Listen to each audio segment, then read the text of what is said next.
And আসসালামু আলাইকুম everyone, কেমন আছেন আপনারা সবাই? আশা করছি ভীষণ ভালো আছেন। আজকে আমি একটা দারুণ রেসিপি নিয়ে হাজির হয়েছি এই গরমে মন এবং পেটকে ঠান্ডা রাখার জন্য। এটা হচ্ছে কফি দুধ পুডিং।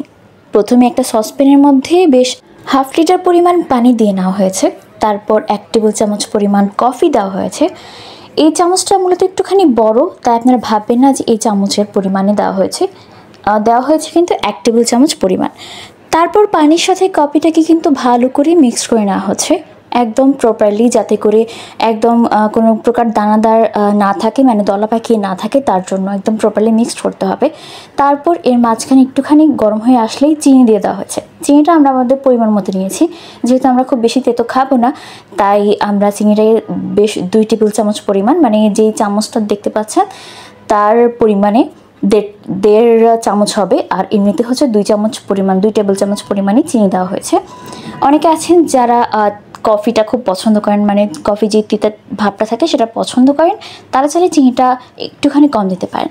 তারপর এখানে একদম 2 কি 3 চিমটি পরিমাণ, বলা চলে যে একটা টিস্পুন হচ্ছে আগার আগার পাউডার দিয়ে নেওয়া হয়েছে। মূলত কাজটাই হচ্ছে আগার আগার পাউডার দিয়ে। তারপর একটা বলক আসার পরে এটা একটা ডিশের মধ্যে ঢেলে নেওয়া হচ্ছে। এটা কিন্তু গরম অবস্থায় ঢালতে হবে, আর যে পাত্রে ঢালবেন সেটা অবশ্যই হিট প্রুফ থাকতে হবে, যাতে করে গরম এটা ঢালার সাথে সাথেই ফিরে না যায়। আর গরম এটা ঢালার কারণ হচ্ছে ঠান্ডা হয়ে গেলে কিন্তু এরকম জমে যাবে। বেশ আধ ঘন্টা থেকে 40 মিনিট রাখার পরে কিন্তু এরকম জমে গেছে। তারপর ছুরি দিয়ে ভালো করে আমরা এটাকে কিউব আকারে কেটে নিচ্ছি।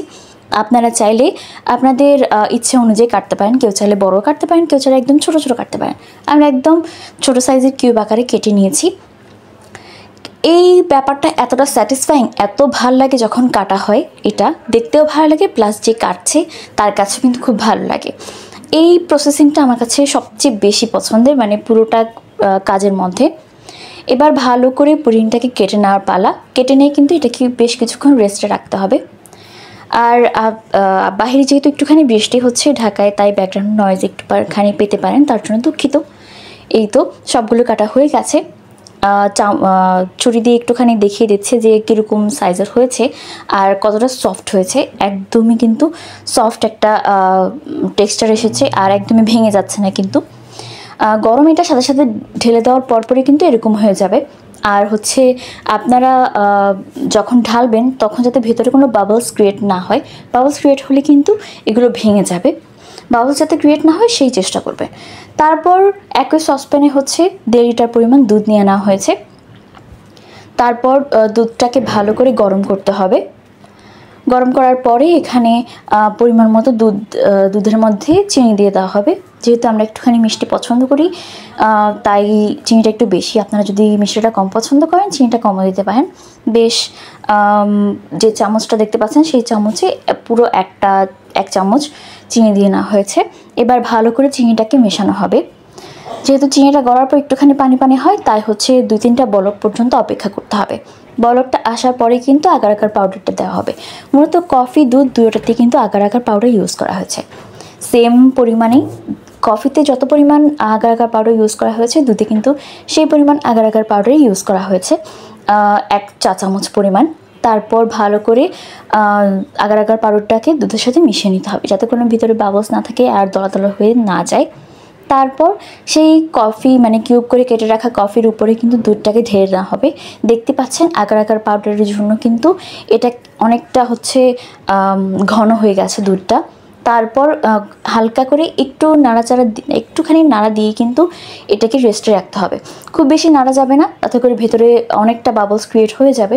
দেখা যাচ্ছে 2-1 বার নেড়ে চেড়ে কিন্তু এটাকে রেখে দিতে হবে। এই তো আধ ঘন্টা থেকে 40 মিনিট পর্যন্ত রেস্টে রেখে কিংবা ওভারনাইট ফ্রিজে রেখে এটা আপনারা রেস্টে রাখতে পারেন। তারপর হচ্ছে এরকম একটা অবস্থায় চলে আসে, একদম কিন্তু জমে যায়। এই তো এটাকে এখন ঢেলে নেওয়া হচ্ছে, যেহেতু এটা তৈরি হয়ে গেছে। আর প্রতিটা বাইটে যাতে কফির কিউবগুলো পাওয়া যায়, তার জন্যই হচ্ছে একটুখানি নেড়েচেড়ে দেওয়া হয়েছিল প্রথমে, দেখা যাচ্ছে। তবে নাড়াচাড়া কিন্তু সাবধানে করবেন, ভিতরে বাবলস হয়ে গেলে কিন্তু এটা একদমই জমবে না, একদম দেখতে ভালো হবে না। তারপর এটা কেটে পরিবেশন করার পালা। এই গরমের মধ্যে কিন্তু এটা খেতে এত মজা লাগে। আর যদি ঠান্ডা ঠান্ডা ফ্রিজ থেকে নামিয়ে খান তাহলে তো কোনো কথাই নেই। কেমন লাগলো আজকের আমাদের ভিডিও অবশ্যই কমেন্ট করে জানাবেন।